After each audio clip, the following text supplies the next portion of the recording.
chosen ones, a divine task you can't ignore, igmeist. What if the thing you keep avoiding is the very thing God put inside you to do? What if the restlessness you've been feeling isn't confusion? What if it's a calling? What if that thought that keeps returning to you? That burden you can't completely explain? That strange feeling that your life is supposed to mean more than what you're currently doing? Isn't something you need to silence? What if it's something you need to finally listen to? And here's the question I want you to answer honestly. What keeps coming back into your heart, even after you've tried everything to forget about it? Maybe you've called it a dream. Maybe you've called it an idea. Maybe you've called it a coincidence.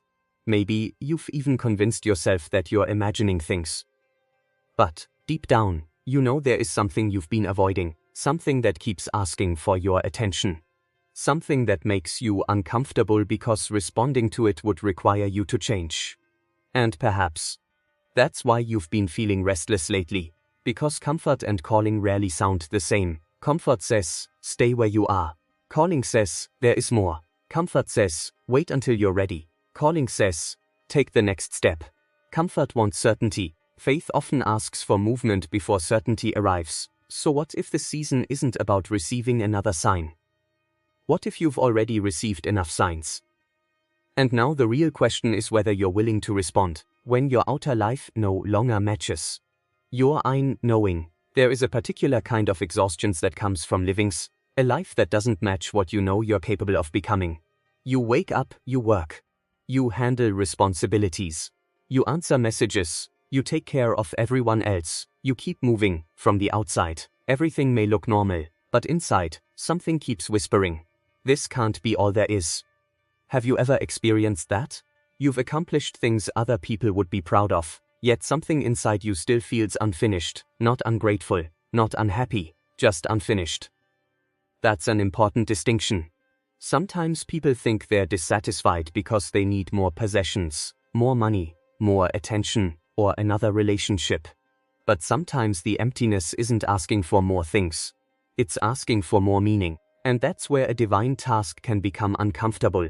Because purpose doesn't always arrive as excitement. Sometimes it arrives as responsibility. Sometimes it arrives as compassion for people you've never met. Sometimes it arrives as a problem you cannot stop thinking about. Sometimes it arrives as a talent you keep burying, because using it would require courage. And sometimes it arrives as a burden you wish someone else would carry. So ask yourself, what responsibility keeps appearing in your life that you keep trying to hand back to God because you're afraid of what accepting it might require from you? Maybe you're waiting for a dramatic moment, but perhaps your assignment is hiding inside something ordinary, a conversation, a skill, a person who needs encouragement, a story you've survived, a lesson you've learned the hard way, a door you've been afraid to open. Could your divine task be much closer than you've been looking? The burden that refuses to leave you. There are certain thoughts that disappear as quickly as they arrive. Then there are others, they stay. You can distract yourself. You can get busy. You can travel. You can scroll for hours. You can convince yourself that you have other priorities. Yet somehow, the same idea returns, the same desire, the same concern, the same vision, the same question. Why? Because some things are deeper than temporary emotion. Think about the difference between hearing a song once and hearing a song that becomes part of your memory. One disappears. The other becomes attached to something inside you. Some callings work the same way. They become attached to your identity. You don't simply think about them. You feel responsible for them. Maybe you've always felt drawn toward helping people. Maybe you've always wanted to create something that encourages others. Maybe you naturally notice people who are hurting while everyone else walks past them. Maybe you have an unusual ability to explain complicated things simply. Maybe people constantly come onto you when they're struggling. Maybe you've survived something that taught you a lesson you wish some had taught you earlier. And perhaps, you've been wondering why you had to experience certain things. What if part of the answer is that your experience gave you something to carry forward? Not every painful experience was sent by God. But God can still bring meaning out of what wounded you. Your scars don't have to remain evidence of what happened. They can become evidence of what you learned. So here's the question. What pain have you survived that now gives you unusual compassion for someone else? Don't rush past that question, because sometimes the assignment isn't hidden in your talent. It's hidden in the place where your heart became tender. If this is already making you think about something you've been avoiding, subscribe. Not because clicking a button changes your destiny, but because if you're serious about changing your life, you need reminders that keep pulling your attention back toward purpose. Why your calling may not look impressive at first. One of the biggest mistakes people make is assuming that a divine assignment must look enormous. They imagine a stage, a massive audience, a dramatic ministry, a huge organization, a worldwide platform. But what if your first assignment is much smaller? What if it's one person, one conversation, one decision, one act of courage? Think about a single candle. It doesn't illuminate an entire city. But if you're sitting in complete darkness, you don't need an entire city illuminated. You need enough light to see the next step. That's how purpose often begins. You don't receive the entire map. You receive enough light for the next move. Maybe your task is to encourage someone who is close to giving up. Maybe you're supposed to finally create the thing you've been postponing. Maybe you're supposed to forgive someone. Maybe you're supposed to leave an environment that keeps destroying your peace. Maybe you're supposed to become disciplined enough to develop a gift you've been wasting. Maybe you're supposed to tell the truth you've been afraid to say. Notice something. None of those things necessarily look impressive. But they can completely change a life. Sometimes we reject small assignments because we're waiting for something dramatic enough to validate our importance. But God doesn't measure significance the way social media does. A private act of obedience can matter more than a public performance. A quiet decision can redirect an entire future. One honest conversation can save a relationship. One compassionate moment can keep someone from feeling completely alone. One person choosing to break a destructive family pattern can change generations. So, ask yourself, what small responsibility have you been dismissing because it doesn't look important enough? Could it be that you're waiting for a larger assignment while ignoring the one already sitting in front of you? The fear that appears when purpose becomes real. Here's where things become difficult. It's easy to talk about purpose when purpose is theoretical. It's much harder when it asks something from you. When the dream becomes real, fear often arrives with it. Suddenly you start thinking, what if I fail? What if people laugh? What if nobody supports me? What if I'm not qualified?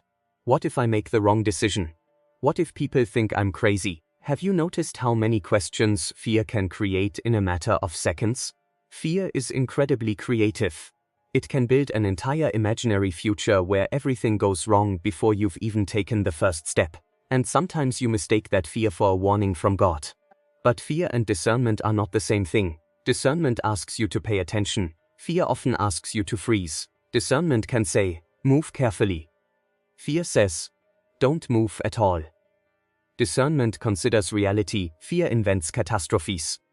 You don't have to become fearless before you obey. You simply have to become willing to move while fear is still present. Think about someone learning to swim.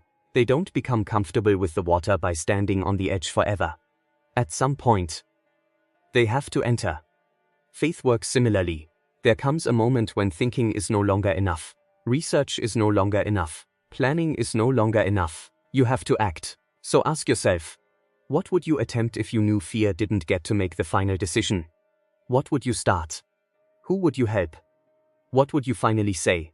Where would you finally go? What would you stop tolerating? That answer may reveal more about your next season than another 100 hours of overthinking. Why? God may be asking you to do something before you feel ready. You may be waiting to feel confident. But confidence is often the result of action, not the requirement for it. You don't become confident and then begin. Sometimes you begin. And confidence slowly catches up. Think about walking into a dark room with a flashlight.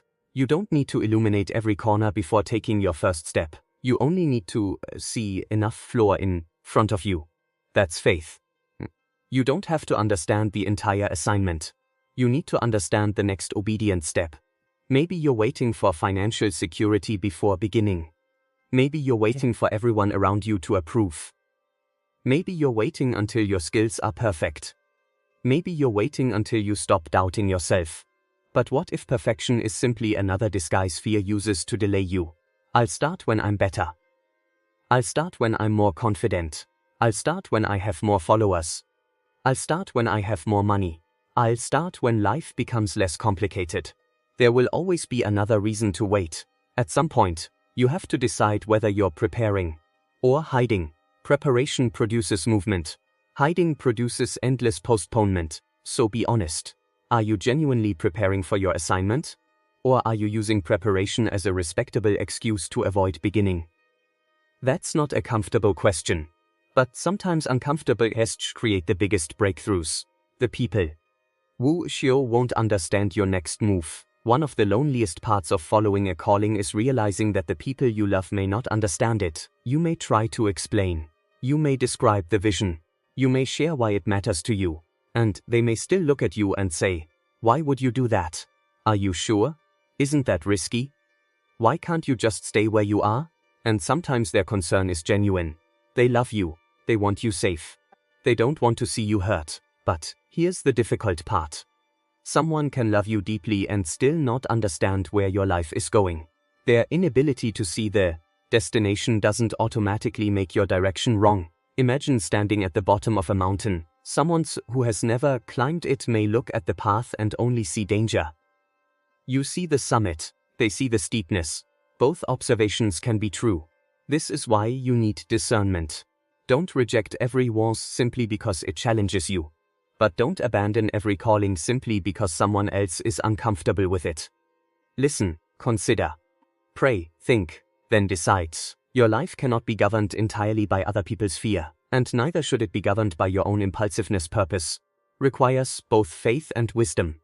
So ask yourself, whose opinion has the most influence over your decisions right now?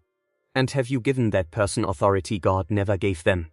That question can change your relationships. The assignment that requires you to heal first. Sometimes you think you're waiting for the assignment, but the assignment may be waiting for your healing. Because some responsibilities become dangerous and carried by an unhealed person.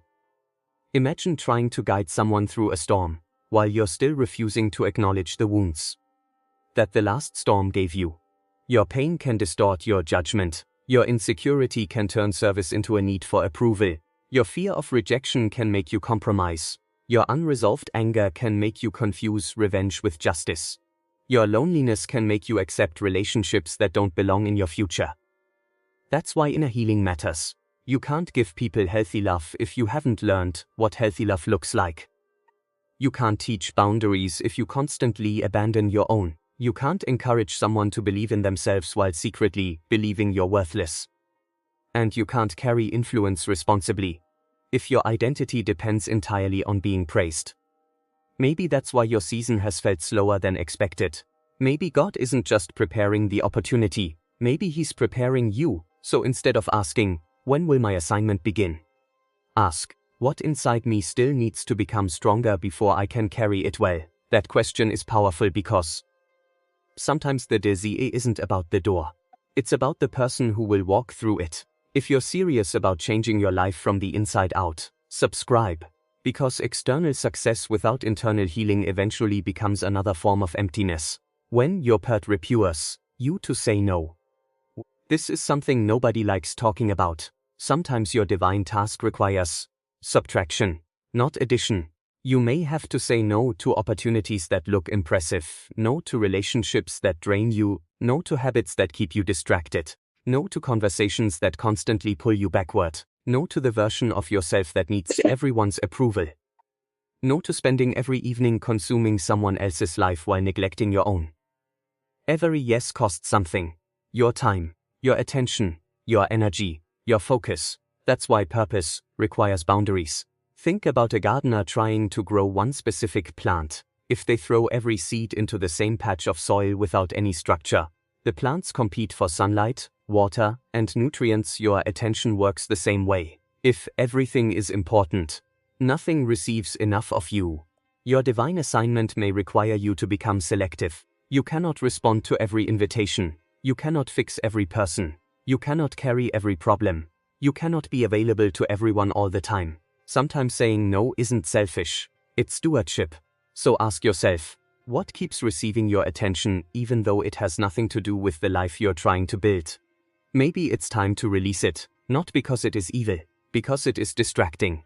The moment you realize your life can serve someone else, there's a point where purpose becomes bigger than personal ambition.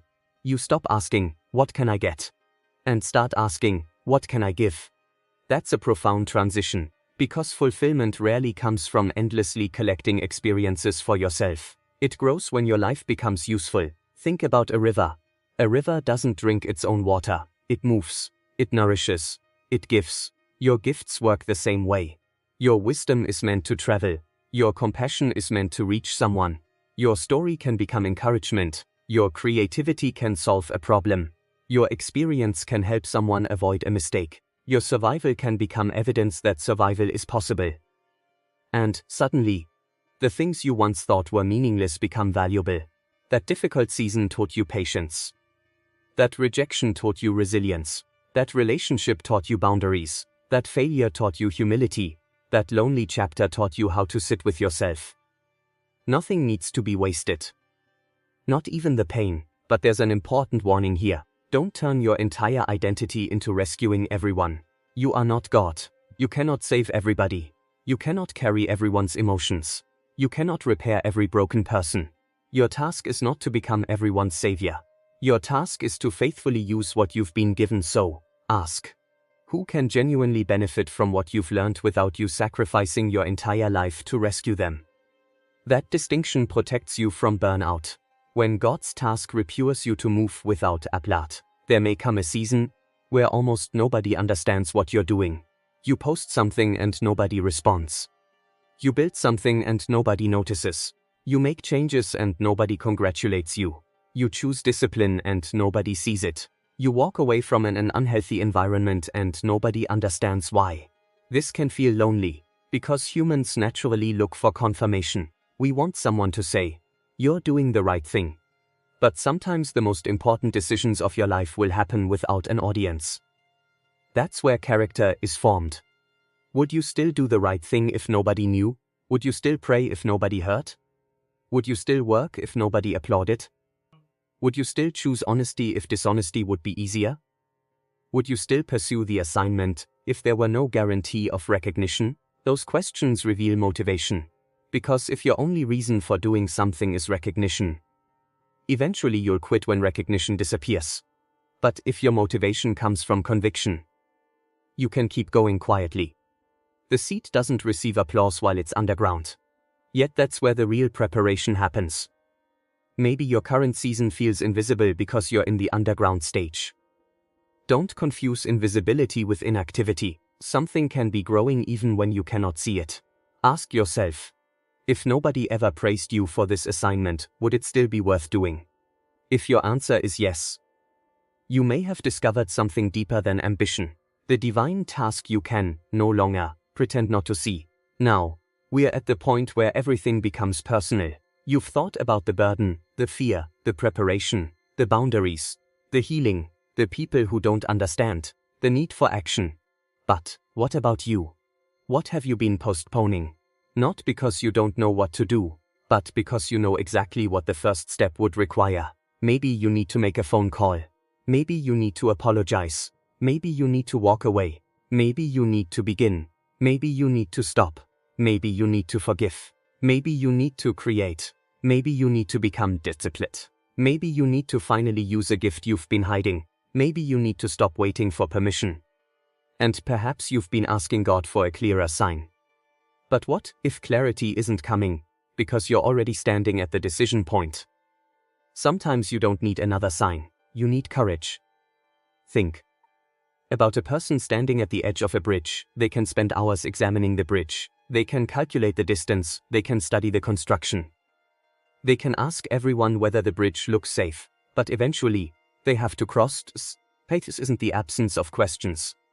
Faith is what you do after you've asked enough questions to take the next responsible step. So, here's the question I want you to carry with you after this video. If you stopped being afraid of what obedience might cost you, what would you do first? Don't answer with what sounds impressive. Answer honestly. Because your real answer may be the beginning of your next chapter. The difference between a fantasy and a calling. There's something else you need to understand. Not every strong desire is a divine assignment.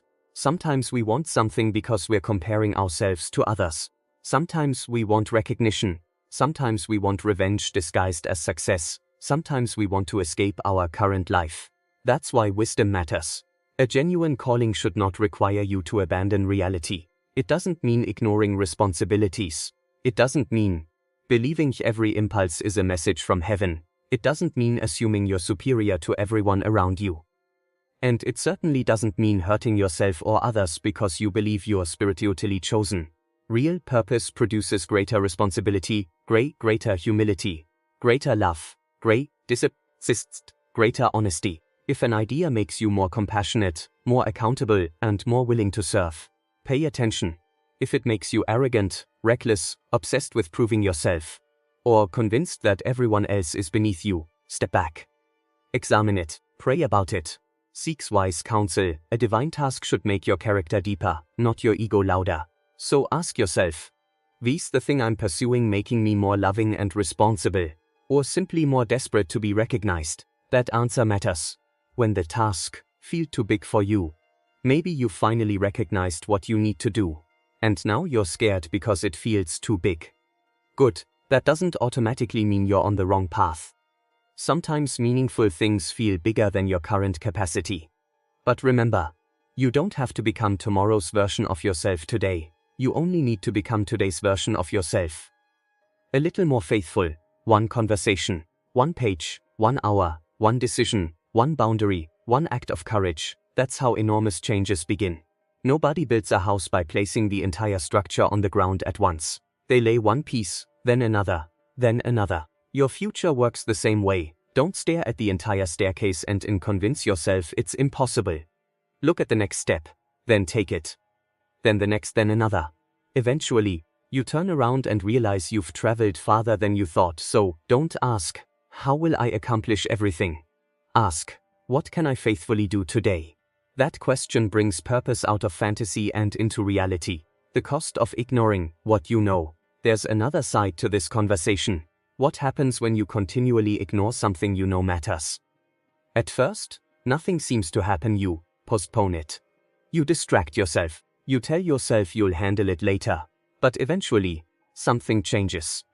You begin becoming frustrated with yourself. You lose confidence. You feel restless. You wonder why you're not progressing. Sometimes the pain isn't because life is attacking you. Sometimes it's because you're repeatedly betraying your own convictions. That's a different kind of pain. It's the pain of knowing you could be living differently, but continuing to choose the familiar. Have you ever felt that? You know you need to change. You know the habit needs to end. You know the project needs to begin. You know the conversation needs to happen. Yet you keep waiting, and every time you delay, the distance between who you are and who you know you could become gets a little wider. Don't use shame to fix that. Use honesty.